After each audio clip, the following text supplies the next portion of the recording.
profesión y de operatividad. Doctor Pepe, bienvenido. Muy amable. Si estuvimos atentos, sobre todo a la última conferencia de Julián, donde ustedes ven los ejes que implicarían poner a la universidad a la vanguardia de la educación y la pedagogía.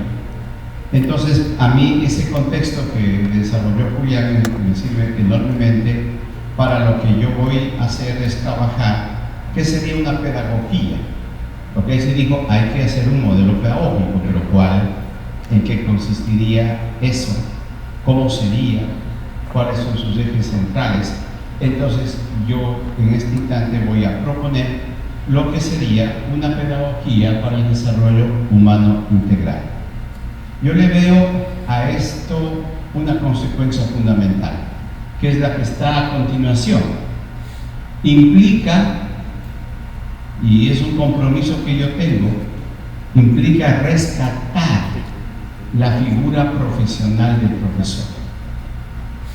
En los últimos 12 años en educación, el término docente o docencia en general, que es una de las funciones básicas de la universidad, da cuenta de las personas que, si bien tienen un compromiso de enseñar algo en particular, no han hecho formación para enseñar. No sé si me estoy haciendo entender.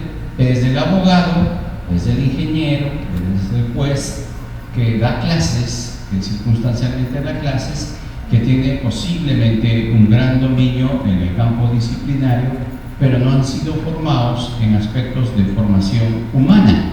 Es lo que Julián sostenía, es decir, ¿por qué buenos profesionales no son buenos profesores? Entonces, para mí el término docente es válido en los casos en que tenemos profesores en la universidad que dictan clases, que desarrollan algún aspecto curricular, pero no han sido formados. Ahora sé que la ley ya obliga a ni sé cuántas horas anuales para mejora pedagógica, como para solventar este problema, pero no le veo yo nada claro cuando hablamos de la actividad del profesor en educación básica y bachillerato. Generalmente no digo que sí, en la realidad la contesta al 100%, pero generalmente ahí se exige un profesor con formación en educación, en pedagogía, en didácticas. Entonces ese ya no es un docente, ese es un profesor. Entonces esta diferenciación. De hecho, uno de los primeros libros que leí de pedagogía conceptual, yo conocí primero los libros, no es que leía a Julián ni a Miguel, no, yo leí los libros y luego los busqué. Y ya tenemos 26, 27 años de amistad. Y entonces, en el libro de pedagogía conceptual, Fundamentos de Pedagogía Conceptual, Miguel, Julián, habla del instructor, del profesor, del pedagogo, haciendo ver los roles diferentes que hay en estas figuras profesionales. Yo sigo entendiendo que eso es muy bueno. Entonces, no es lo mismo instructor, no es lo mismo profesor, no es lo mismo maestro, aunque todos sean mediadores. Igual que la mediación que hace la mamá con su hijo, no es una mediación pedagógica, es una mediación cultural, si me apuran, hasta educativa, pero no es pedagógica. De alguna manera, la pedagogía basa en fundamentos y es un proceso sistemático que se puede evaluar, que tiene que ver con la praxis y no solo con la práctica. Los griegos utilizan estos términos no en forma sinónima, no es sinónimo praxis que práctica. La práctica es ciega, la práctica es tecné, es hacer cosas rutinarias por entrenamiento. Ayer les mencionaba la destreza, es la automatización de rutinas, se ejecutan sin pensar. Si recuerdan ustedes la presentación de Julián hoy en la mañana, él hablaba de que la escuela está centrada, la escuela en general, quiero decir cualquier institución educativa, está centrada en rutinas, en algoritmos. Cuando uno domina por entrenamiento generalmente las rutinas, los algoritmos, se llama destreza, no competencia. Y yo les estoy en deuda y quiero pagarles ahora que al final de mi jornada el día de ayer me dijeron en una palabrota que ocupaba toda la pantalla, competencias. Hoy nos aclara, les prometo que lo voy a hacer. Entonces, la consecuencia de tratar de postular, de generar ciertos lineamientos de lo que sería una pedagogía del desarrollo humano integral, nos conlleva a consecuencias. Una de esas es esto: al rescate del maestro y del enseñaje. Y aquí yo sé que me van a decir, como me dicen los lingüistas, esa palabra no existe en castellano. Es cierto, enseñaje no existe en castellano. Aprendizaje sí. Y hay dos formas de aprender, básicamente. Una, que nosotros la usamos para el aprendizaje que nos requiere de los otros, que uno lo hace por experiencia directa, lo hace porque tiene un cerebro que ha evolucionado tanto y que no requiere pensar, sino aplicar todos los procesos automatizados que tenemos por evolución. Ese aprendizaje por experiencia directa no genera conocimiento. Es la primera cosa que quiero advertir: genera saber. Y saber y conocer no es lo mismo en castellano, en alemán, en ruso, menos en el inglés. El saber y el conocer utilizan palabras diferentes y por consiguiente son conceptos diferentes. Para que solo dejarles puesta en la mesa, el saber está más emparentado con el sabor. ¿A qué sabe el chame, queridos compañeros de Chone? Explíquenme, por favor, a qué sabe el chame. ¿A qué sabe, cómo se llama esa cosa que venden en Tolima, en Ibagué? Esa cosa grande, así envuelta. Hallaca, tamal. Tonga. Tonga, acá es tonga. Y no, Julián no tiene idea de lo que es una tonga. Pero yo le pregunto a él, porque hemos estado en Ibagué juntos, y le digo lo que pregunté en Ibagué hace 10 años: ¿a qué sabe el tamal? El tamal tolimense. Pues toditos me decían que debo probar, pero nadie me explicó a qué sabe. Y cuando yo les digo a ustedes, choneros, ¿a qué sabe el chame? ¿Me puede explicar a qué sabe el chame? Pero estoy seguro que si yo les vendo los ojitos y les pongo pescado albacora, les pongo el chame, les pongo el que más nos dieron el otro día, un pescadito el de roca que se pesca, el camotillo, le pongo la lisa, le pongo, dice que unos 8. Estoy seguro ustedes que sin poder ver y llevando una pequeña porción de cada una de estas exquisiteces de Manabí, ustedes me pueden decir francamente cuál es chame. Es más, no podría apostar en contra que no lo pueden hacer, pero que me expliquen, sí les reto. Cuando usted en su cerebro distingue las cosas y no puede explicarles, no puede transmitirlo lingüísticamente, eso es un saber. El corazón sabe cómo latir o conoce cómo latir. Sabe. Escucho propuestas. Sabe. No conoce.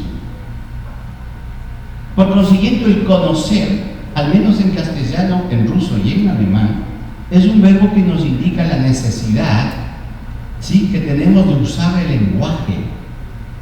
El saber no. El saber, la mayor parte de saberes son instintivos, son heredades, genéticamente establecidos. En el caso de las destrezas, sí son saberes adquiridos, pero lo mejor que tenemos que hacer en las destrezas es olvidar cómo lo aprendimos y no pensar cuando lo ejecutamos. Eso es una destreza. Sin destreza, sin dificultad y con criterio de desempeño, sin voluntad, sin disciplina, sin nada. Así andamos. Ese es el título de la reforma curricular del Ecuador. Y esto de destrezas también se nos coló en la universidad. Así que hay que aclarar. Y para definir claramente les voy a decir, cuando uno trabaja competencias se ve obligado a trabajar destrezas y habilidades. Pero si yo el fin le pongo a las destrezas, nunca seremos competentes. Bien, entonces ahí vamos. El enseñaje vendría a ser la actividad. ¿Se acabó? Sí. Debe estar congelada la imagen. Denme un segundito que arreglo este problema. Eso.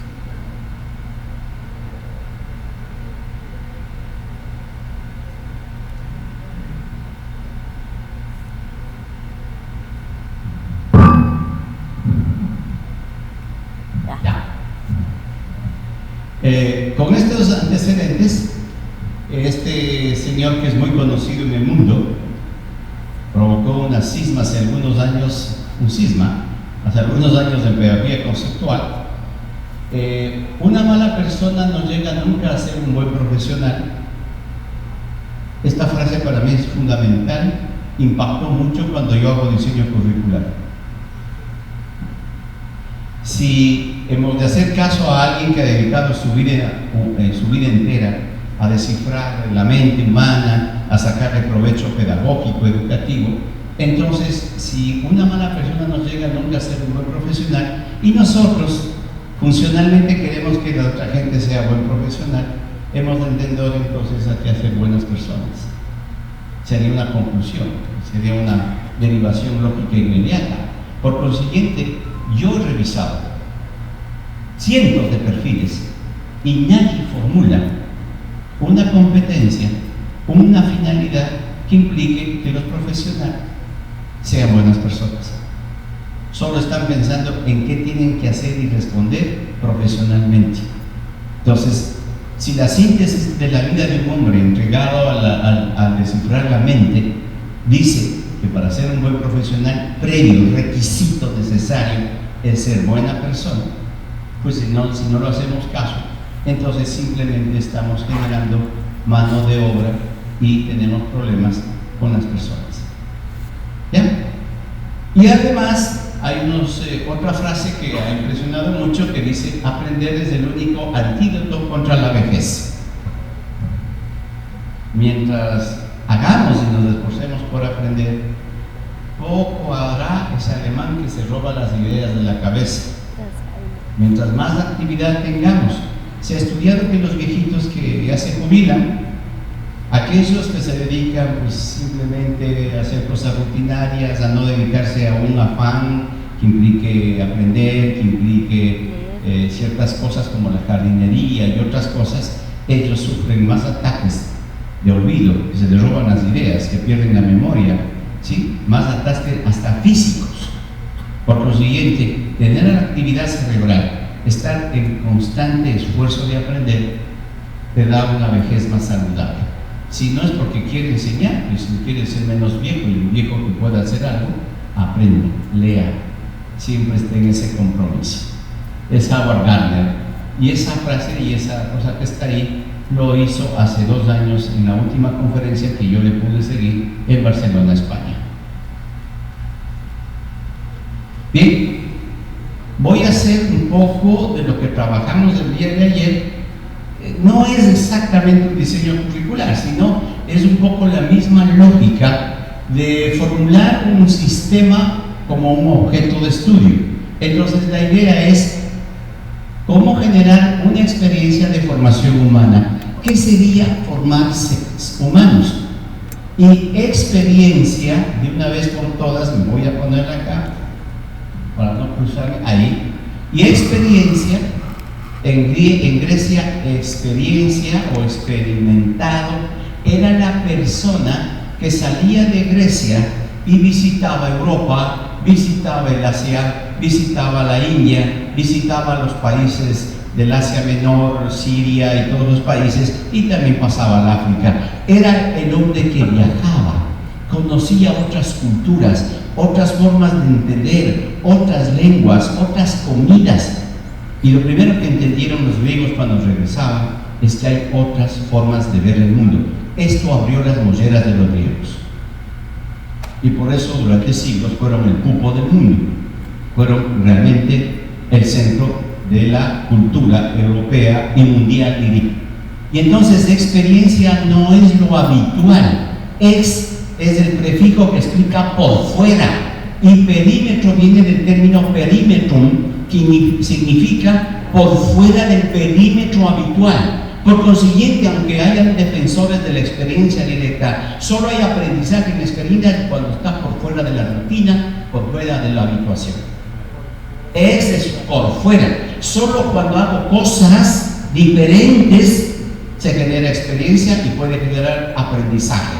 Hay dos tipos de aprendizaje: el que tiene en castellano, el que tiene la H, aprehend, y la que no tiene, y genera dos tipos de cosas diferentes. La pregunta es: ¿cuál es el predominante para que valga la pena que los chicos vayan y los jóvenes vayan a la escuela?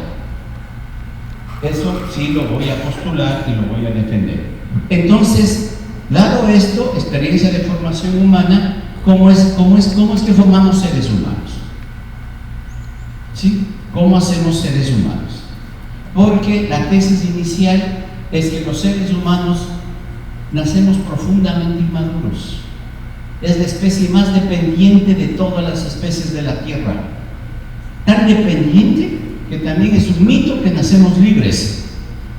Dependemos biológica, psicológica y mentalmente de nuestros cuidadores, de la madre, del padre, de los hermanos.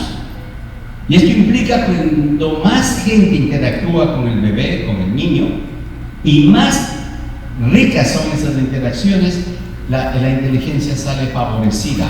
Escasea esto y hay deprivación cultural. ¿Ya? Entonces Leontief llegará a expresar que el humano no basta con nacer humano, tiene que aprender a serlo. A eso me refiero, a aprender a ser humano. Bien, entonces la primera cosa, a mi modo de ver, es que hay un eje fundamental que es lo que comúnmente hemos llamado enseñanza. Pero la enseñanza tiene varias acepciones y generalmente se le confunde con los contenidos que se proponen. Entonces, creo yo que no cometo ninguna imprudencia lingüística al utilizar el sufijo age, que en castellano significa acción, actividad. Entonces, es una actividad de enseñar, enseñaje. Esto quiere decir que si es una actividad y se piensa, el enseñaje implica realmente el rol fundamental del profesor. Cualquiera enseña, pero el enseñaje implica intencionalidad, implica lo que decía de Jeremy Brunet, agentividad. Hay una intención, que yo voy al mercado y me muestran la diferencia entre el chame y el otro pescado que me dijeron, no se me va el nombre. Camotillo. El camotillo. No hubo, la señora no tuvo preparado, hoy va a venir José Brito y le va a tener la lección para que aprenda la diferencia y las semejanzas entre el camotillo y el chame. No, pero sin embargo en el proceso de comercial que yo tengo, me informo, proceso, asimilo, y si es significativo y otras cosas, entonces eso es un aprendizaje, pero no es enseñaje. Bien, segundo, el término aprendizaje. Rápidamente, yo creo que solo hay dos formas de aprender: por experiencia directa, donde nuestro cerebro y nuestra mente se conectan directamente con los estímulos externos e internos, y con esos procesos de evolución uno adquiere o uno utiliza el saber. El saber es un conocimiento inconsciente, no lingüístico, no transmitible. El corazón sabe cómo latir, cómo bombear, a qué ritmo lo hace. El cardiólogo tiene que pasarse 10 años para poder entender esa bomba. Esa es la gran diferencia. Saber y conocer no es lo mismo. Pero sí es válido decir saber hacer cuando se refieren a destrezas, pero es inválido decir saber hacer cuando se refiere a competencias. A esas precisiones quiero llegar. Bien, entonces aprendizaje cuando necesitamos de otros, cuando hay una mediación no solo cultural, sino sobre todo pedagógica, cuando hay ese aprendizaje es fruto de unas intenciones, de una sistematización, de una organización, de una preferencia de contenido sobre otros. No todo el currículo sirve para pensar. Sí, se piensa sobre algo, pero ese algo no es aquello en que el pensamiento se aleja cuando ejecutamos, sino el que genera, necesita, requiere de reflexión, de análisis, de síntesis, de argumentación, de deducción, de inferencia, etc. Entonces, preferimos hablar nosotros, cuando hay una experiencia de aprendizaje mediado, de aprendizaje. Esto tiene una postura epistemológica durísima. A mí me gusta ver claro. Yo, como no soy político, no tengo miedo si después no votan por mí, pero sí he de hablar claro. Y hablo claro porque si hay contraposición podemos conversar, pero el aprendizaje requiere como requisito el conocimiento. Solo hay aprendizaje cuando el conocimiento ya existe en libros, en bibliotecas, en cualquier medio que el hombre ha construido. Y el aprendizaje con H no requiere conocimiento previo. Primera cosa que hay que entender: el aprendizaje con H requiere conocimiento.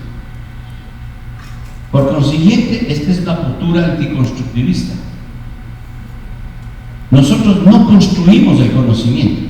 En el mejor lo procesamos, lo podemos volver a elaborar, lo acondicionamos, lo asimilamos como podemos o como queremos. Si eso se llama constructivismo, habrá que matizarlo, pero no somos nosotros los creadores del conocimiento que está en nuestras cabezas. Humildemente lo debemos a otros. La experiencia directa sí es tu huella digital cerebral, porque es tu ser con el mundo, y para eso empleamos 600 millones de años de evolución. Pero no confundamos los productos de los dos aprendizajes. Siguiente. Ya, y esto es lo que quiero proponerles. Me dicen que hemos pasado de la escuela de la enseñanza, centrada en el profesor, la escuela tradicional, y hoy nos hablan, y está en los textos, y está en la ley, que hay que ir a la escuela a aprender. Y le ponen el aprendizaje como finalidad. Pero la Constitución dice lo contrario. La Constitución se equivoca menos que la ley y el reglamento.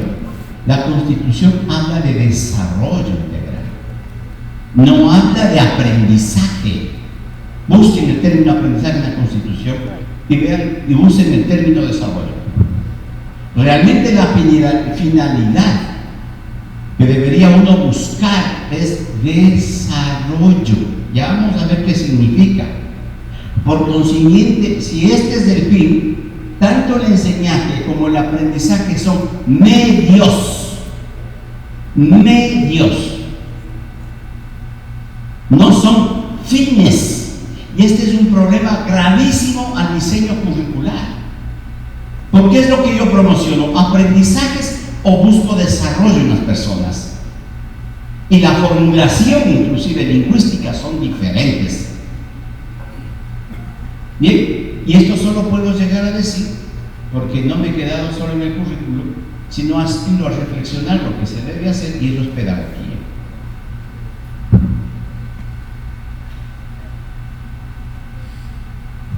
Rápidamente, para no demorarme, Howard Gardner, el que le presenté al principio, José Antonio Marina, y inclusive a lo largo de la historia de la humanidad, estos valores o estas virtudes siempre han estado presentes, solo que han ido cambiando ciertas acepciones.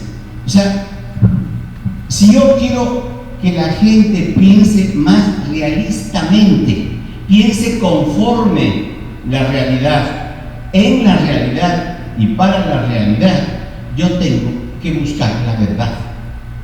Y la verdad, así, simplemente dicha, no es más que lo que corresponde entre mi pensamiento y justamente las cosas del mundo. En la medida en que haya menos distancia entre mi pensamiento, en lo que pienso, digo, y lo que es la realidad, eso se llama verdad. Cierto es que nuestra incompetencia intelectual no nos hace ver el mundo tal cual es. Nosotros vemos el mundo como podemos, vemos el mundo con nuestros intereses, con nuestras limitaciones. La percepción nos da parcialmente información del mundo, pero cuando buscamos la verdad, por eso nos necesitamos unos a otros. La verdad no la establece una persona, sino es un proceso de crítica de nuestras percepciones. Por consiguiente, la verdad resulta de un debate, de una discusión crítica, donde debemos entender que los seres humanos somos falibles, no somos perfectos, y las ideas son fruto de nuestra actividad intelectual, por consiguiente, falible también. Entonces, el arte en avanzar, a aproximarnos a la verdad, es el arte de derrumbar nuestros errores. Porque errores salen de seres imperfectos. Pero si yo soy así, si tengo claro hechos, voy a decirlo en términos de Popper, quizá yo esté equivocado y quizá tú tengas la razón, pero no es muy fácil que los dos estemos equivocados. Es el principio de familiaridad, y Popper ha sido el único filósofo en la historia del pensamiento humano que unió tanto la ciencia como la ética, que unió tanto la verdad como la bondad. Él les llama a eso principios éticos y epistemológicos. Vaya a ver, porque esto de la falibilidad también le sirve para la casa, para la interacción con otros seres humanos, con otras personas. Lo que usted dice y piensa, en principio, puede estar equivocado. Y es muy fácil que todo el grupo y todo el pueblo esté equivocado. La historia nos tiene abundante información y evidencia sobre eso. Cómo pueblos cultos pueden ser arrasados por mitos y pueden levantar la mano contra y arrasar la vida de un hermano. Entonces, después de la familiaridad, viene un proceso necesario de objetivación, de analizar las malas ideas, que es un proceso de discusión. ¿Qué se necesita para la discusión? Darnos y recibir razones. Pero las personas son sagradas, aunque estén equivocadas. No es matando a la persona como mato la idea, es argumentando en contra. Y aquí no es un método, habrá muchas maneras de hacerlo, pero sí hay que tener una actitud. Se llama actitud racional.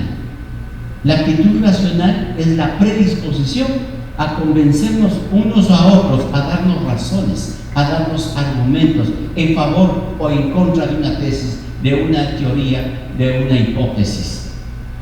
Eso es discusión racional. Si eso me localiza a mí entre los racionalistas, díganme qué otra manera tendríamos los seres humanos para poder poner en común y aprovechar que varias mentes es mejor que una para poder superar nuestros errores. Aquí, si es ético, lo único que dice es: cuando alguien opine diferente a usted, no lo mate, no le ponga los dientes, no lo insulte, analice lo que dice, no quién lo dice. Aquí también se derrumban los principios de autoridad en el conocimiento. Sé tú mismo, utiliza lo que la naturaleza te ha dado. Es la facultad, la predisposición a que usemos una función lingüística muy elevada, que es la argumentación. Falibilidad, discusión racional, y tercera, si yo estoy equivocado y ustedes tienen la razón, y todos podemos estar equivocados, el hecho de establecer la verdad no es por votación. Hacen la mano a los que están de acuerdo, no, aquí es por argumentación. Entonces puede ser que todos nosotros estemos equivocados, estemos de acuerdo pero equivocados. Por consiguiente, lo único que podemos alcanzar, discutiendo, respetándonos entre nosotros, sabiendo que somos falibles, es una aproximación a una cosa que se acerca a la realidad. Eso se llama aproximación a la verdad. Y aquí derivar que hay tantas verdades como personas es algo gravísimo intelectualmente hablando. El hecho de que nos reconozcamos nosotros falibles, el hecho que nos necesitemos unos a otros para criticar nuestras ideas, y el hecho que reconozcamos que lo único que tenemos por la historia de las ideas, los conceptos y sobre todo de la ciencia es que modificamos. Mañana podemos tener mejores instrumentos. Yo hago una diferencia entre instrumentos y herramientas. Yo no los utilizo como sinónimos. Y aquí invito a Vygotsky. Cuando yo utilizo conceptos, teorías, procesos, algoritmos que me modifican a mí y a otra persona, eso es un instrumento. Pero cuando yo utilizo un lápiz, un asadón, un martillo, algún tipo de artefacto, eso es una herramienta. No cojan todo lo que traen los informáticos. El instrumento modifica la mente y la herramienta modifica el entorno material. Aquí hay un problema lingüístico, no quiero quedarme en eso, pero sí hay un problema conceptual que se deriva de eso y que voy a mostrar, que es gravísimo a la hora de pensar pedagógicamente y a la hora de hacer desarrollo curricular o diseño curricular. Bien, entonces creo que esa actividad intelectual de aproximarnos a la realidad para transformarla, para explicarla, porque mientras más nos aproximemos a entender la realidad, mejor la podemos intervenir, mejor la podemos transformar. Piense usted sobre la realidad fisiológica de nuestro cuerpo. No comprender, por ejemplo, cómo funciona el cáncer, cómo funciona la enfermedad, paralizaría al médico en intervenir y mataría al paciente. Por lo siguiente, las teorías que se generan sobre la fisiología, anatomía y enfermedad humana deben aproximarse a lo que está pasando, porque si no, lo pagamos con creces. Por lo siguiente, la verdad no es la posición de alguien, la verdad es la discusión que mejor explica la realidad, nuestra y la del mundo. ¿Ya? Bien, y esa verdad se expresa en teorías, por eso no es nada difícil que haya diferentes explicaciones y a veces contradictorias sobre el mismo fenómeno, sobre el mismo objeto, sobre la misma porción de realidad que queremos comprender, inteligir. No sé si hasta aquí me van a entender. Yo sé que a las 2 de la tarde con el solazo y con el chame que se comieron va a ser un poquito jodido, pero lo voy a intentar. Esto que estoy haciendo es enseñaje, no es un encuentro fortuito. Intencionalmente quiero poner eso en sus mentes y corazones. Siguiente, creo que una de las cosas más hermosas en la formación humana es la apreciación, el arte. Julián en la mañana lo ponía, que la diferencia entre los buenos profesionales y el profesor es que el profesor se está preocupando también de otros aspectos como el arte, que ya no tocan las fibras de lo cognitivo solamente. Yo cada vez encuentro que es muy difícil, si no es solamente por procesos didácticos, hacer estas dimensiones, y que eso puede cambiar inclusive. Entonces la belleza, el aprecio, la valoración, aquí pueden haber, creo yo, algunos criterios, pero uno sí tengo claro. Hay algo que yo viví el año anterior en Marianita, Santa Marianita. Tenía la suerte de estar muy cerca del mar, y no en verano, pero sí en enero, febrero, marzo, había unos atardeceres espectaculares. Yo tengo como 200 fotos, porque cada atardecer para mí era una maravilla. Y solo tenía que capturar los últimos 5 minutos hasta que el sol se pierde. Yo quedaba admirado, apegado al estímulo externo que implicaba la belleza natural de ver al sol y cómo los colores del cielo. A mí me fascina.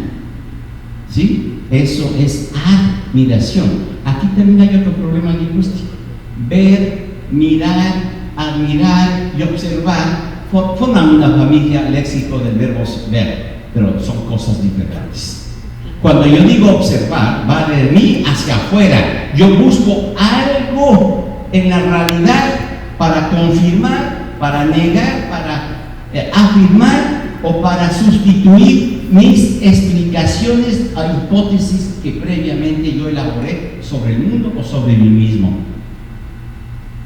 Yo observo como crítica de mi posición teórica. Eso es observar. Y basta un programa. Hazte una pregunta. Por favor, colegas, observen. Por favor, traten de cumplir esta disposición mía, porque si no me voy. Observen. ¿Qué me preguntarían ustedes? ¿Qué quiere que ¿Qué? La observación tiene contenido. No es que vimos pegando al árbol y se nos ocurrió el avión. No es que a Newton le cayó la manzana y se le ocurrió la ley de la gravedad. La observación solo sirve para la verificación, falsedad o para la corroboración de que previamente hemos elaborado en la mente. Sirve como un factor empírico, como árbitro para tomar partida con nuestras posiciones teóricas. No es el punto de partida de la ciencia. Toda la estructura curricular de las universidades, de la escuela básica y bachillerato, están partiendo como que la ciencia parte de la observación. Y eso es falso, eso es empirismo, eso es positivismo. Lo criticó Julián en la mañana. No cambia, solo ha cambiado el discurso. Hemos hecho más rimbombantes las palabras, pero es lo mismo, seguimos haciendo lo mismo. La ciencia empírica se modificó en el siglo XX. Y el causante fundamental de eso son varios, pero si hay algún punto crucial es la posición científica de Einstein.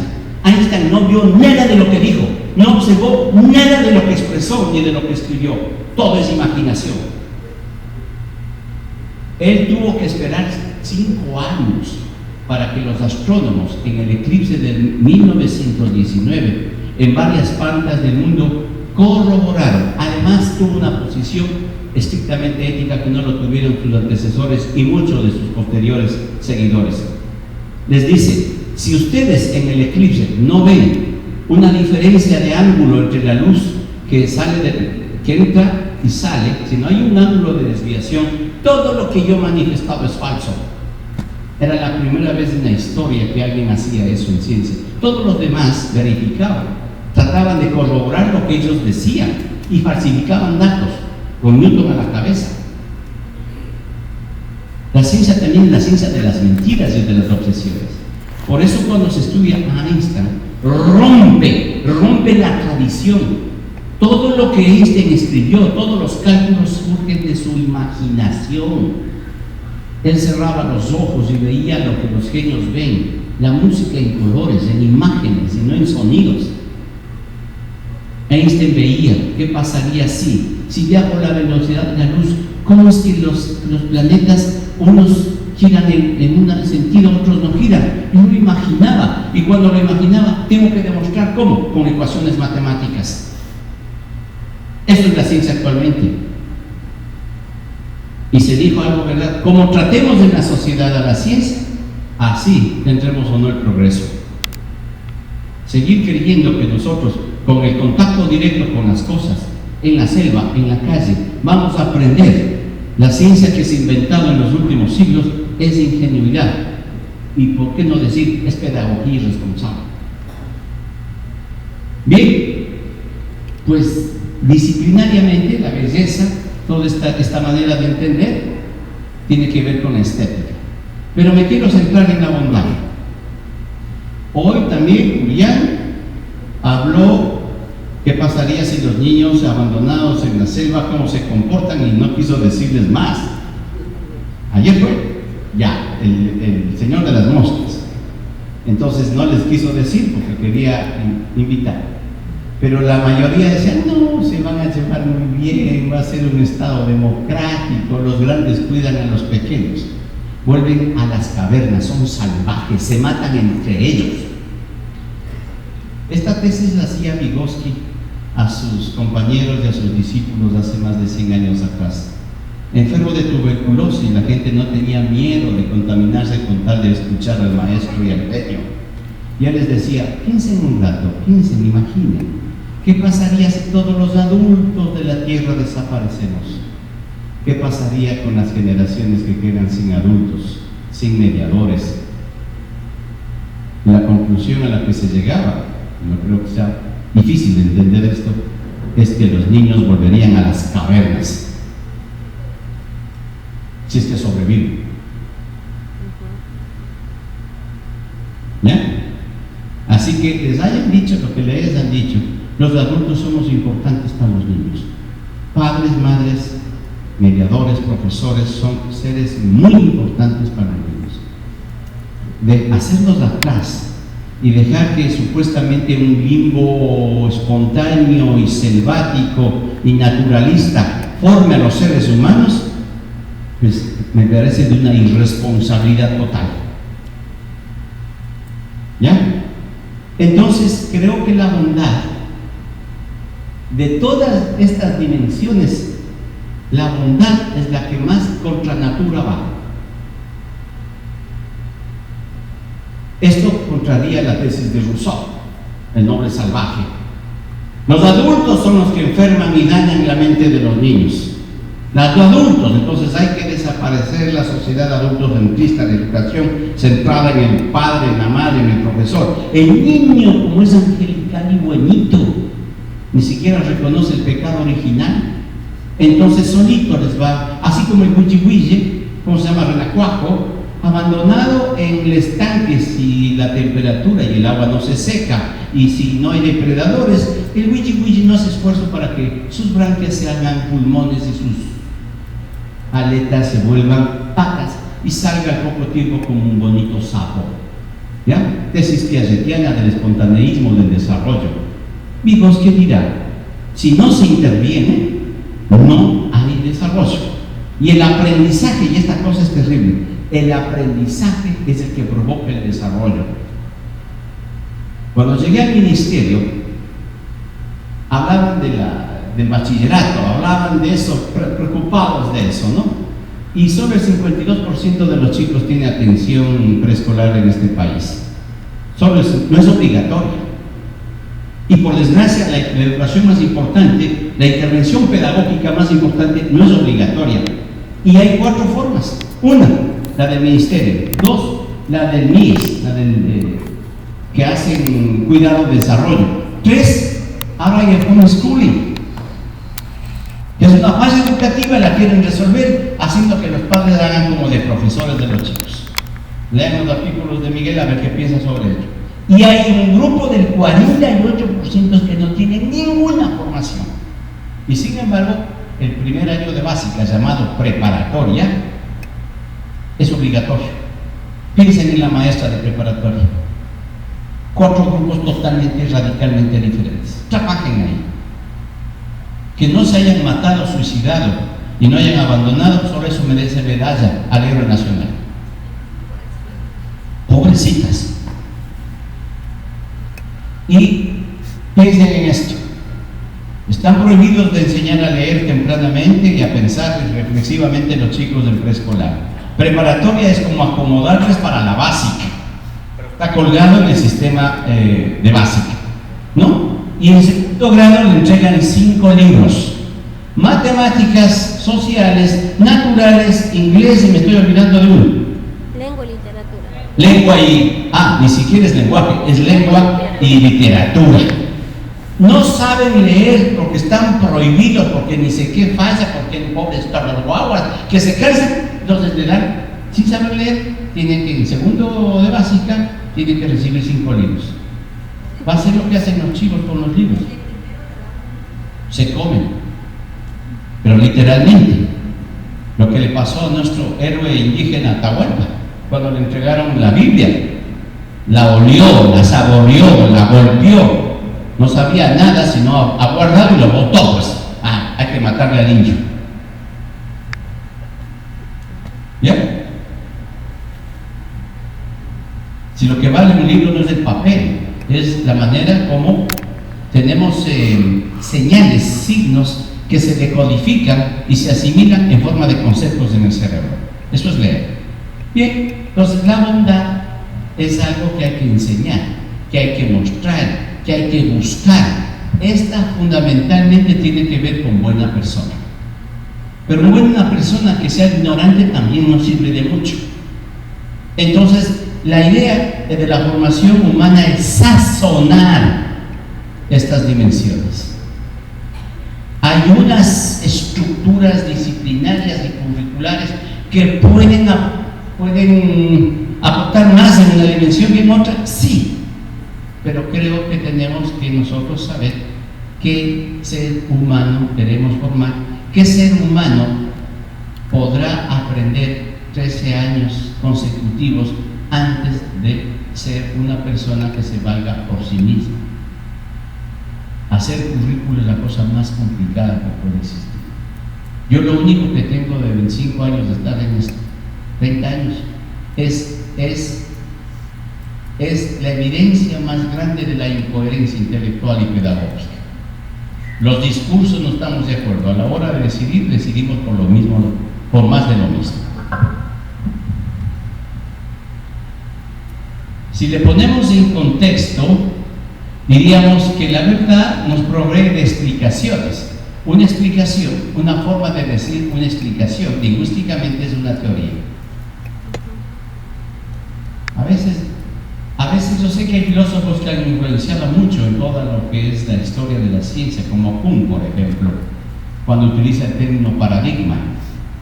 Paradigma no es más que una teoría, pero una teoría que se decide irracionalmente cuál ha de ser. A mí, la que me sirva para hacer ciencia, para pensar en ciencia, para la investigación. Una de esas posibles explicaciones la asumo como preferente. Eso es un paradigma. Una vez escogido el paradigma, generalmente de manera irracional, decís de Kuhn, entonces todo está estructurado a partir de ahí. Y en educación, vemos lo mismo, percibimos lo mismo, sentimos lo mismo, pero explicamos diferentemente. Es el caso entre Piaget y Vygotsky.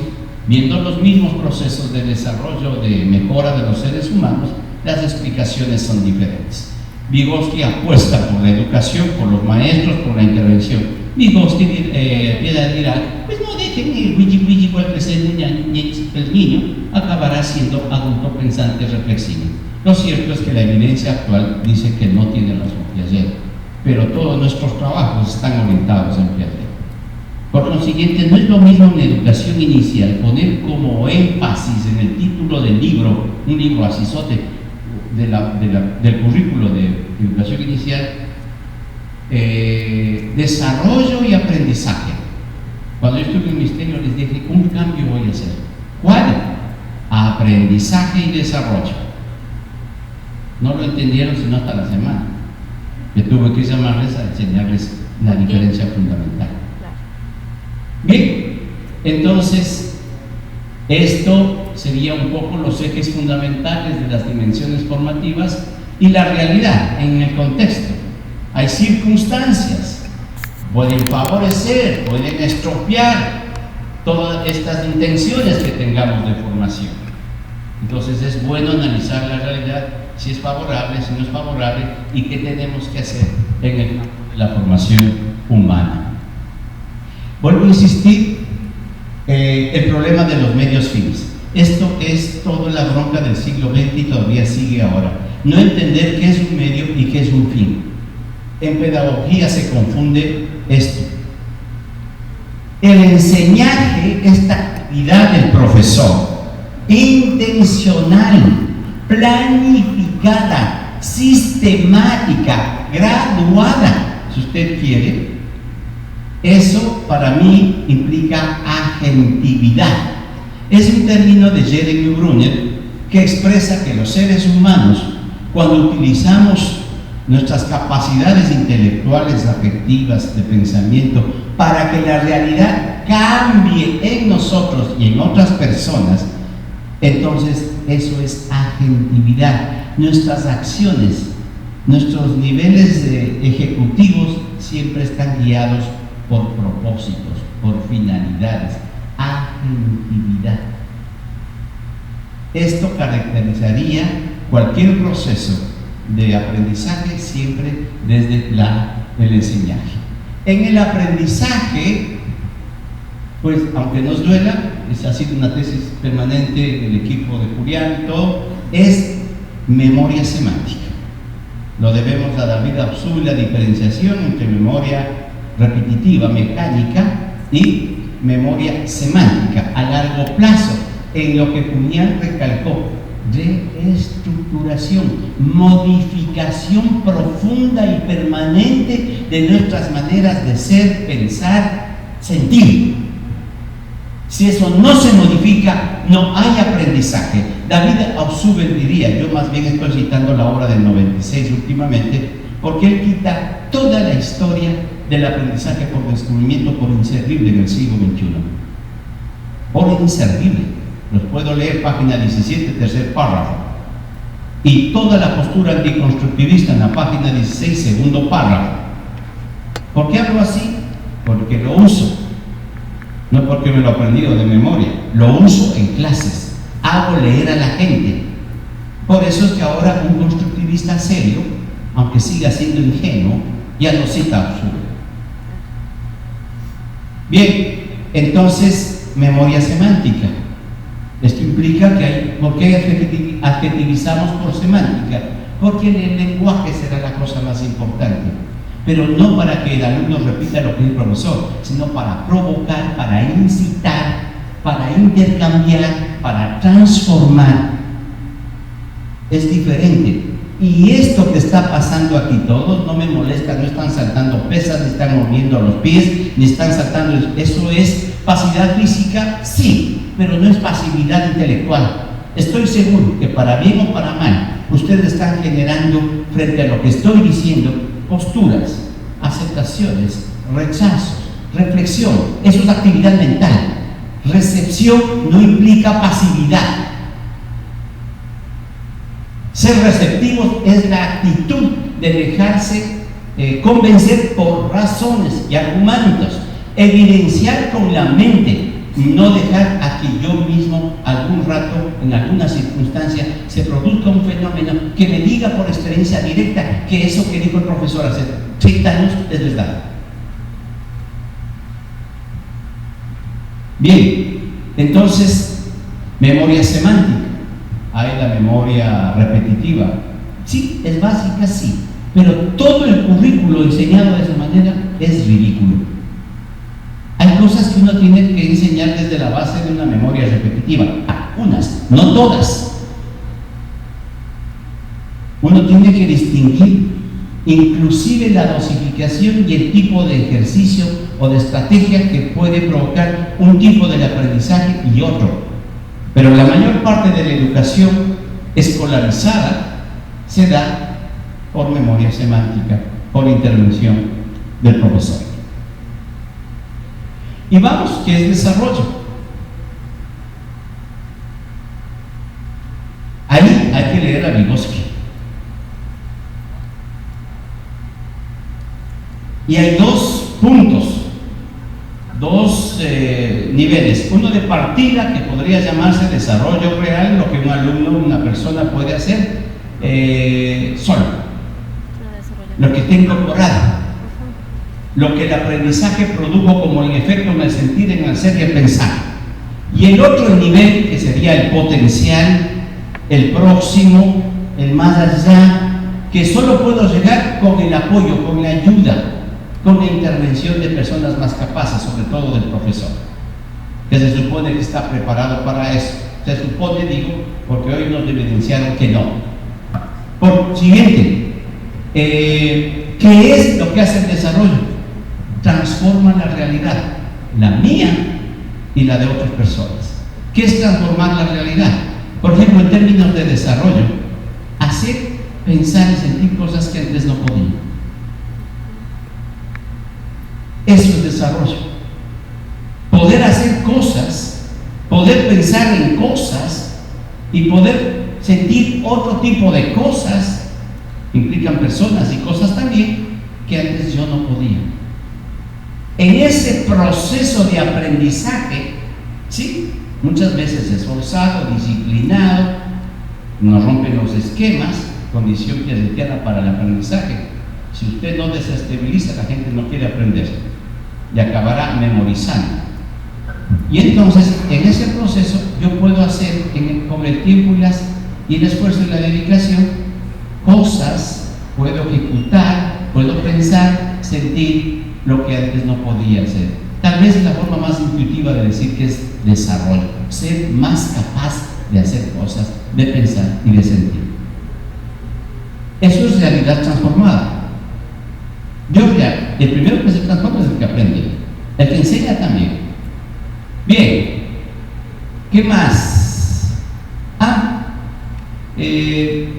Desarrollo. Yo le he puesto en general con un concepto muy amplio, no le he puesto saber, le he puesto conocimiento. Y conocimiento en el sentido más amplio es conocimiento productivo. Les cuento qué pasó. En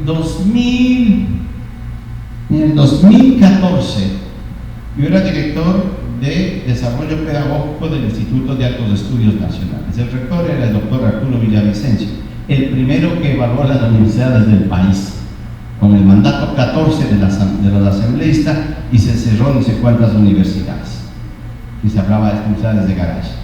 Bien, él era un matemático, es el único ecuatoriano que tiene un reconocimiento mundial por haber conformado el equipo de Al Gore en el cambio climático. Él hizo los modelos matemáticos para ver y percibir los escenarios del futuro debido al cambio climático. Él es matemático. Y como estaba de rector, pues se tenía que entrevistar con otros rectores y hablaban de competencias. Pues me mandó llamar a mí y me dijo: José, dígame en las palabras matemáticas, o sea, ¿no? Todo fórmula, dígame sin lata, ¿qué es una competencia? Yo no entiendo eso.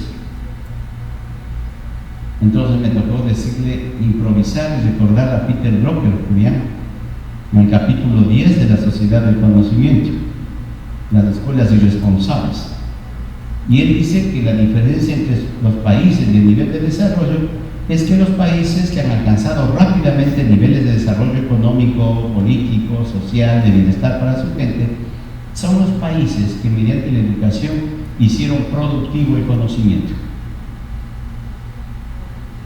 Entonces, se me ocurrió decirle, y no, pues estaba frente a un científico de primera, le digo, una competencia es hacer productivo el conocimiento. Luego, pues ya me salió, ya la lancé, y he tenido que justificarme todos estos últimos años porque llegué a decir eso, y creo que no es problemático. Inclusive, ahora hay un término que está entrando en tendencia a ser usado, es conocimiento performativo. ¿Qué quiere decir eso? O sea, los lingüistas estudian el lenguaje, y cuando uno tiene no solo la intencionalidad, sino que decirlo y aplica a hacer, es un conocimiento performativo, hacer productivo el conocimiento. ¿Sí? No es decir mejor una teoría, es que esa teoría sirva para que sea realizativo, si es que me permiten el neologismo, realizable, realizativo. Bien, y aquí lo que les he prometido. Solo cuando estoy en la memoria semántica y cuando estoy en el aprendizaje, yo puedo utilizar el término resultados del aprendizaje. El resultado del aprendizaje es ¿qué hago yo? Sigue siendo performativo, pero ¿qué hago yo con lo aprendido? Por eso comprender, aprender, no tiene sentido. Es decir, bueno, si yo para hacer algo tengo que analizar, pensar, reflexionar, argumentar, lo que importa y lo que puedo ver es qué haces tú con ese aprendizaje. Eso es el resultado, y esto es un cambio importante desde la taxonomía de Bloom, que estaba por aprendizajes, a los resultados del aprendizaje, que es el énfasis en la praxis, en lo performativo. Pero hay una diferencia con el de abajo. Digamos que de alguna manera los resultados del aprendizaje son consecuciones de pequeños desarrollos en el cual podemos aplicar los dominios de las taxonomías. Hay desarrollos de aprendizajes cognitivos, afectivos o praxitivos o praxiológicos. Yo me quedo con el término praxitivo. ¿Por qué? Porque puede clasificarse, porque los puedo declarar y puedo medirles parcialmente en esos ámbitos. Pero cuando yo busco el desarrollo, que son formas integrales ya, que implican predisposición, que que implican movilización de recursos, que implican que yo realice, transforme algo, entonces realmente las competencias que yo debería haber puesto aquí son diferentes a los resultados del aprendizaje. Un perfil, por ejemplo, en el caso de la formulación de carreras, no puede estar formulado un perfil de egreso, un perfil profesional, tiene que estar formulado por competencias. ¿Dónde aceptaríamos nosotros el término resultados del aprendizaje? En las fines de cada una de las asignaturas o de los módulos. Ahí yo, por la predominancia de si es una ciencia instrumental, si es lo que es teórica, es que puedo dar énfasis en uno de los dominios y como tal se llama resultado del aprendizaje. Esto quiere decir, de alguna manera, que la sumatoria de los resultados del aprendizaje, ¿sí?, es una competencia. Pero ahora estaba pensando, tendría que introducir un coeficiente. El coeficiente es que no solo muevo mis recursos personales, los aprendizajes, sino el de otras personas. Y tiene que estar condicionado por un contexto. Por lo siguiente, me queda muy cortita esa fórmula. Tengo que poner esas variables que les estoy diciendo. No basta ya con mis propias adquisiciones, sino que adicionalmente tengo que integrarlas en un proyecto y tengo que saber las condiciones y los recursos de otras personas. Trabajo en equipo. Un ser competente no es que yo haga solito las cosas, sino que con qué personas me uno para aprovechar los recursos que yo no tengo en otras personas. ¿Cómo los movilizo? ¿En qué momento son factibles en mitad? ¿En qué momento puedo hacer un alto? ¿En qué momento me disparo? Toda esa capacidad integral de movilizar mis recursos de otras personas con la finalidad de transformar la realidad, de realizar un proyecto, de volver realidad un sueño, una misión, una ilusión, eso es una competencia. Es entonces una capacidad integral. No tiene nada que ver con las destrezas, ni siquiera con otro punto intermedio entre las destrezas y competencias que son las habilidades. Eso es la teoría de la actividad de Leontief. En el año 50 se formuló, y él justamente hace más de 70 años decía que uno de los problemas de las instituciones educativas es que apuntan a lo rutinario, a lo que se puede aprender por repetición, dejando de lado toda la actividad intelectual que es el pensamiento, que es la voluntad y todos los que ellos llaman procesos psicológicos superiores. Y bueno, este es un cuadro, tiene demasiada información. Esto se le debe a Robin Bernstein. Aquí están todas las teorías del aprendizaje, solo que van a tener que hacer una especie de abstracción mental conforme yo vaya indicando. Ya quisiera ponerles a ustedes unos electrodos en el cerebro a ver si están pasivos cuando yo les digo esto. Eliminen todo lo que no sea S y R. Eliminen mentalmente todo lo que no es S y R. O sea, solo les queda en el gráfico S y R. Pues yo les podría hacer eso, pero me lleva como 30 láminas y no es del interés. S y R son listos. ¿Sí? Los estímulos producen respuestas. Ese es el conductismo. Hay tres maneras de entenderlo, una más complicada que otra, pero ese general es el conductismo. Eliminen las H's, solo queda la S, la O y la R. Tienen S o R. Esa es la versión del conductismo skinneriano, el más sofisticado de todos. Es decir, él encontraba que los animales no reaccionaban como se quería y hablaron de aprendizaje latente. Hablo de la época de los 60, cuando los gringos comenzaron a hacer investigación educativa por el susto que los rusos les volaban en el techo del cielo. Entonces se hizo mucha investigación en esa época. Entre eso el efecto Pigmalión, ropa, o que dice, bueno, ¿y por qué las ratas no se manifiestan inmediatamente de acuerdo al estímulo? Y después sin estímulo, las ratas mostraban la conducta que se había querido que se presente. Y entonces comenzaron a hablar de aprendizaje latente y algunos científicos dijeron, si hay aprendizaje latente, hay algo más en el cerebro que no es solo cerebro y estímulos y electrodos y electricidad, debe haber mente. Y comenzaron a hablar de la escuela cognitiva, hasta en las ratas. Así son los inicios del cognitivismo. Y entonces, sí, el cerebro procesa, puede dejar latente y luego puede haber respuestas. La versión diferente la surge en Piaget. Él dice, oiga, si ven unas flechas de ustedes desde el estímulo que llegan unas a través de la H no existe este reto ni en adelante ni después, sino que llegan directamente, y otras que pueden ser regresadas. Hay un cerebro que se mueve, es la idea de Piaget. Los estímulos son procesados activamente en el cerebro. El cerebro procesa la información sensorial o la información cultural, la procesa, la descarta, la inhibe, la rechaza, le acepta, no es pasivo. Es la tesis piagetiana. Pero en Piaget no existen las H's. ¿Qué son las H's? Los seres humanos próximos, padres, hermanos y profesores que se interponen entre los estímulos, los intensifican, los inhiben, lo vuelven discurso pedagógico y les llega al alumno en unas condiciones apropiadas para que puedan ser asimilados. Pero esa intervención no solo es preactiva, también es coactiva, lo que se decía hoy. La evaluación como la capacidad de ir viendo si nos estamos acercando a las intenciones, a los propósitos.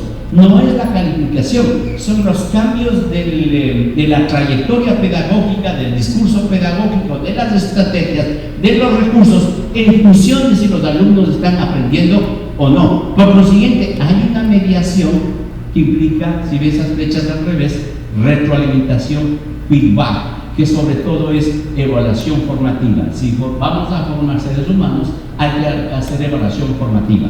Todo lo demás es ingeniería social. Bien, y entonces, fíjense que las conductas, las respuestas, las actitudes que queremos formar va a depender en mucho grado, en esta última versión, de la mediación que los chicos tengan.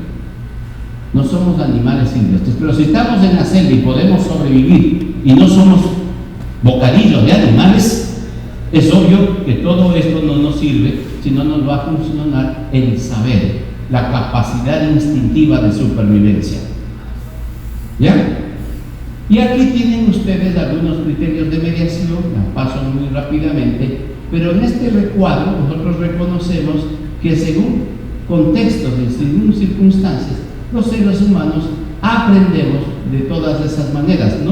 Esto quiere decir que cuando yo tengo experiencia directa sin las H's, estoy en ese aprendizaje sin H, que es la experiencia directa donde se generan saberes. Pero cuando hay mediación, hay intencionalidad, hay trascendencia, hay significación, hay regulación de conducta, hay comparación, hay evaluación, hay todo eso. Entonces eso es mediación pedagógica, eso es experiencia y aprendizaje mediada. Es la forma como queremos que los alumnos aprendan en instituciones educativas. Porque si vamos a aprender directamente y en la escuela se va a seguir haciendo lo mismo, tesis de Julián desde hace 30 años, cerremos las escuelas, vamos a la calle. Bien, y este es el mentefacto de competencia. El mentefacto es un organizador gráfico que hay un solo sujeto, hay una sola cosa de la que vamos a hablar y todos los demás términos son predicados. Para yo tener una idea, un pensamiento, una proposición, relaciono un solo sujeto con varios predicados. Ahí el único sujeto es competencia. Todos los demás términos son predicados. No quiero hablarles mucho, pero me voy a concentrar en lo que no es una competencia. Porque en lo que es está todito eso y sería una maestría. 1 año y medio hablando sobre de ese lado.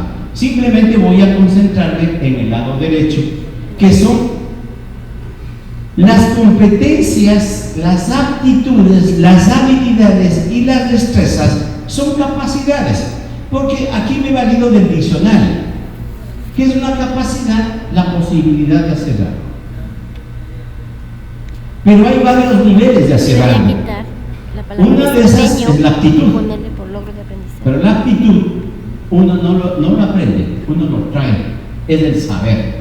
Otra vez, insisto, la aptitud es esa capacidad que desde niños nos permite interactuar con el mundo, con nuestras madres, que nos permite manifestar el hambre, la felicidad, el dolor, todo lo que los médicos evalúan en un pediatra cuando el niño nace. ¿Cómo se llama eso? Abgar, la prueba Abgar. Esa, una prueba que le evalúan al niño sus reacciones innatas, sus saberes. ¿Será que el niño, si le intento ponerse de pie, así como latinocito que es, y el niño hace eso, el médico está contento? No reacciona así, el guau está jodido. Hay que hacer análisis neurológicos. Le pinchan, ¡ay! El guagua no chilla, jodido el guagua. Entonces hay una evaluación, están midiendo aptitudes. ¿Creen ustedes que las pruebas que se toman para ingresar a la universidad son pruebas de aptitudes? No, Hay que pincharles el talón y intentar que hagan algo. No son de aptitudes. Porque por definición una aptitud es una capacidad innata heredada. Es todo el saber genético, filogenético que traemos en el cuerpo y en el cerebro. todavía siguen teniendo evaluación de aptitudes. Los médicos saben hacer evaluación. Los que intentan hacer en la universidad por evaluación de aptitudes es un error garrafal. Usted lo que está evaluando son destrezas, conocimientos o habilidades, pero no aptitudes. Sin embargo, examen de aptitud. Aptitudes, prueba de aptitud. ¿Ya? El médico sí hace un examen de aptitud. Bien, tampoco una competencia es una habilidad y una destreza. Y vuelvo desde abajo. Las destrezas son pequeños logros cuando uno puede ejecutar algo sin necesidad de pensar. ¿Y qué es lo que yo puedo ejecutar sin necesidad de pensar? Las rutinas, los algoritmos, los que permiten automatización, como decía Julián, los que pueden hacer las computadoras, los ordenadores, las aplicaciones. Esa es una destreza. Si el currículo nacional obligatorio se llama destrezas con criterio con desempeño, a mí me asusta. Desempeño es sin empeño, sin esfuerzo. El término desempeño no se debería aceptar en educación. Primer cambio. ¿Por qué? Porque implica lo que tú puedes hacer ya sin pensar, estás automatizado. Hemos formado y queremos profesores autómatas y alumnos autómatas. Nadie me piensa aquí, todos me ejecutan y me ejecutan lo más rápido posible, en el menor tiempo y alcanzando los fines. Eso se llama eficacia. Y cuando lo hago sin mucho costo se llama eficiencia. Esos son los términos que se utilizan en el currículum. Bien, las habilidades, y le sigo a Lelutier, es un conjunto de destrezas integradas en función de un objetivo. Hay un propósito. Entonces, si yo quiero que los niños escriban un párrafo, obvio que tendré que tener en cuenta que los niños debieron adquirir, ya por entrenamiento, ya por repetición, por ejemplo, que dibujen la palabra mamá lo más rápido posible, porque yo tengo que escribir 50, 60 palabras enseguida con sentido, ¿sí? Sosteniendo coherentemente una oración con otra. Entonces, no voy a pensar, voy a ver si los niños mueven la mano de arriba a abajo para dibujar la letra, la grafía. No, eso ya hubo entrenamiento posterior. Hoy voy a cosas más sofisticadas. Ya no piensas para dibujar la M, pero sí piensas para ordenar las palabras. Sí piensas para enlazar las oraciones.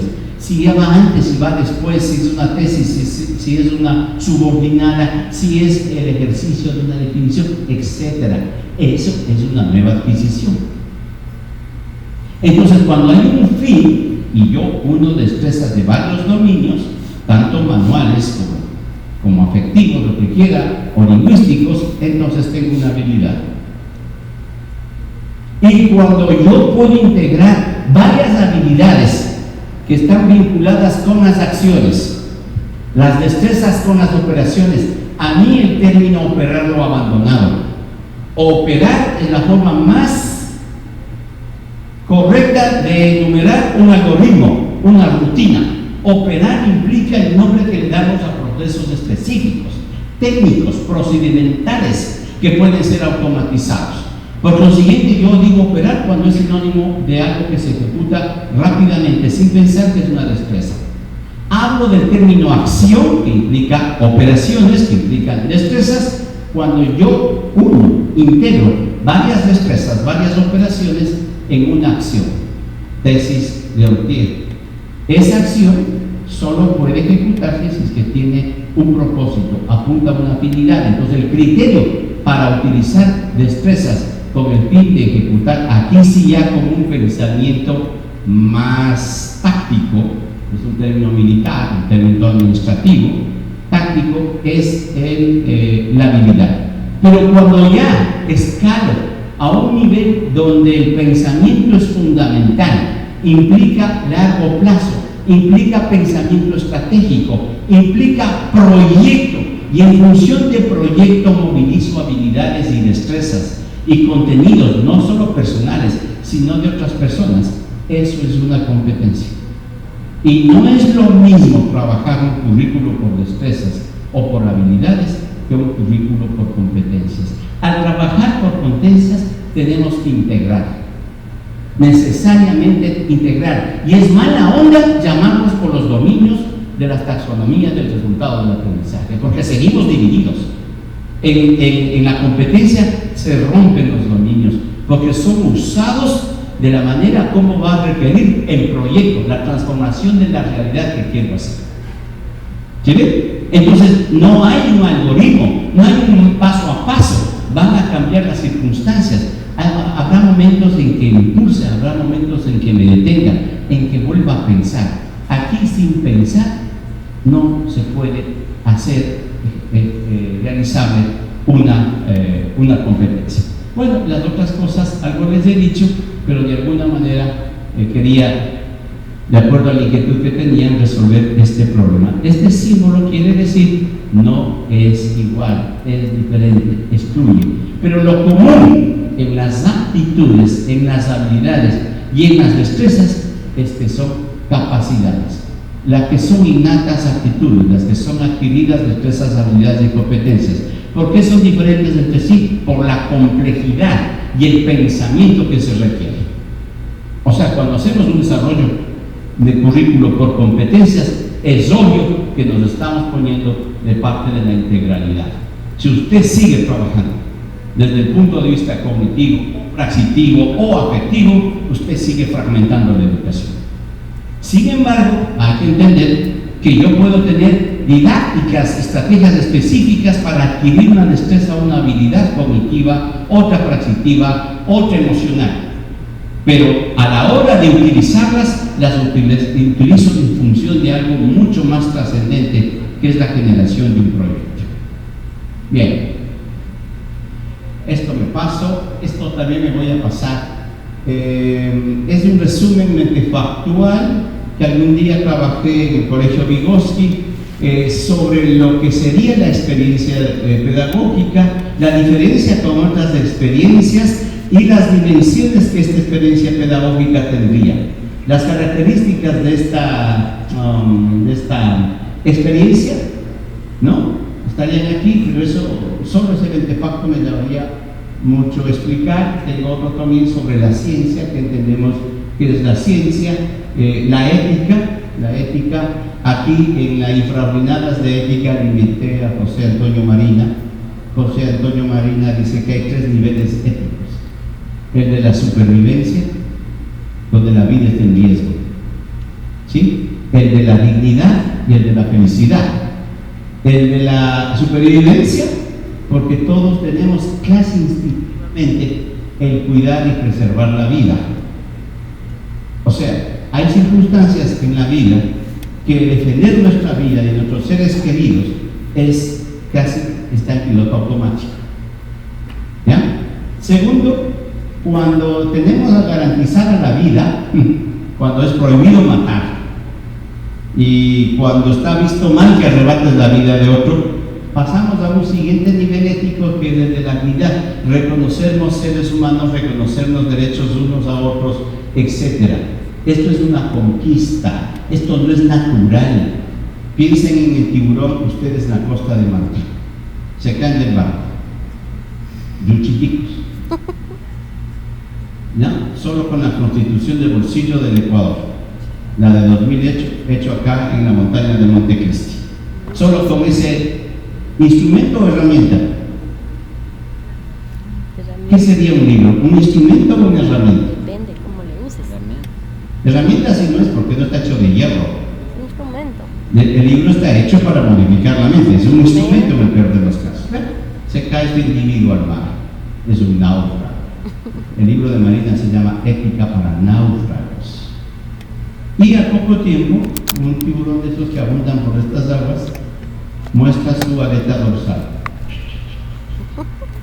Para los ecuatorianos que creen que los derechos son naturales o que la naturaleza tiene derechos, dígale pues al tiburón que se le acerca para darle un mordisco, porque no le ve con peligro, no muestra ningún peligro usted para el tiburón, sino un regalo de Dios para alimentar su vacío estómago.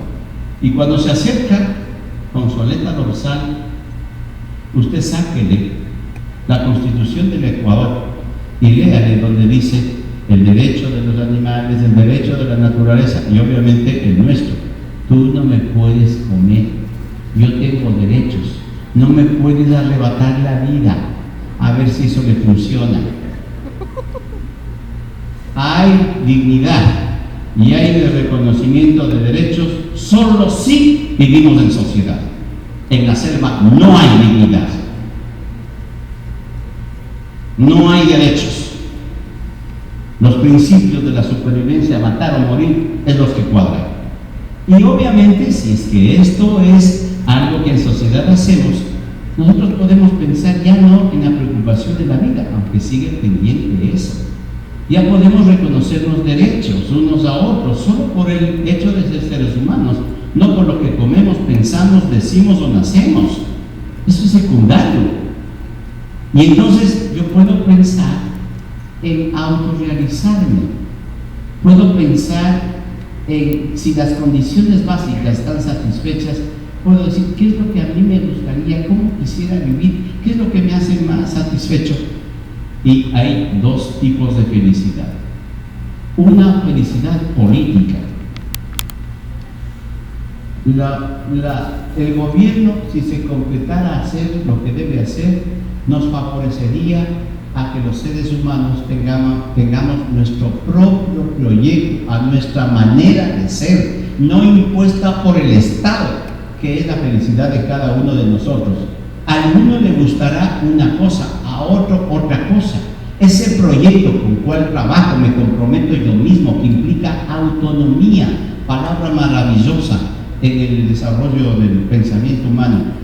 Darme órdenes a mí mismo, comprometerme libremente a hacer cosas para yo lograr lo que eso me hace feliz. Pero estoy en sociedad, pensar que los otros pueden ayudarme, pero también son límites de mis aspiraciones. Entender eso es fundamental para un proyecto de vida socialmente viable. Y el político, no es que el Estado debe convertirse en un payaso ni en un regalador, es aquel que permite que las condiciones objetivas, básicas para que un ser humano pueda desarrollarse, se den. Pero sin embargo, como decía el viejo Popper, los gobiernos totalitarios a lo largo de la historia, no importa el signo que hayan sido, te han ofrecido el cielo, pero siempre conseguirán el infierno.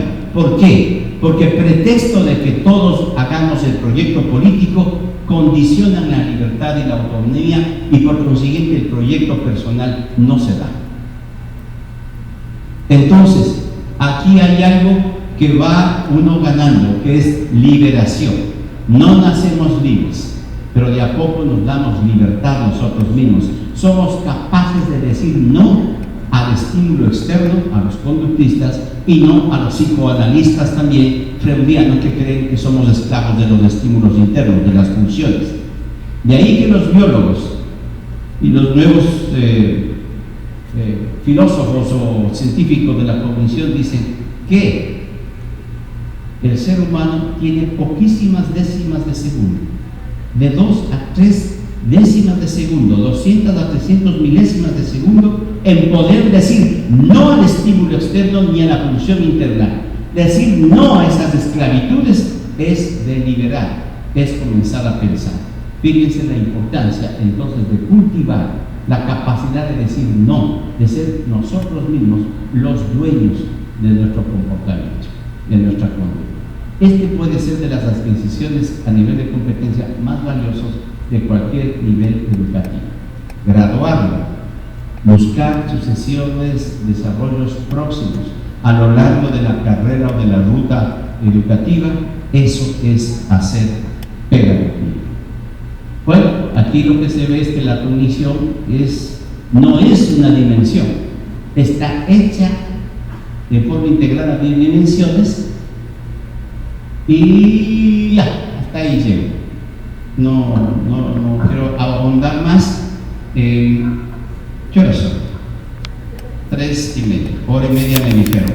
No sé, estaba previsto hacer una rueda de preguntas con los compañeros, con Julián, con Hortensia, que no está conmigo, las inquietudes que ahora pueden tener en forma más competente los compañeros, colegas. No sé, pregunto a los organizadores si nos permitirían unos 5, 10 minutos que los compañeros libremente expresen sus inquietudes, o aprovechando la aplicación que les mostré ayer, ustedes escriben la palabra que Julián, que Hortensia o yo podemos ver y explicar algo. Entonces, si quieren, no lo hacemos en forma más, no quiero decir libre, más libertad ahí cuando usted nos dice quién es. Así nadie sabe que yo pregunté o yo dije tal cosa, y todos van a quedar reflejados en la aplicación. ¿Hacemos pregunta directa o hacemos mediada por la tecnología? Hacen la mano pregunta directa. Mediada por la pedagogía, por la tecnología.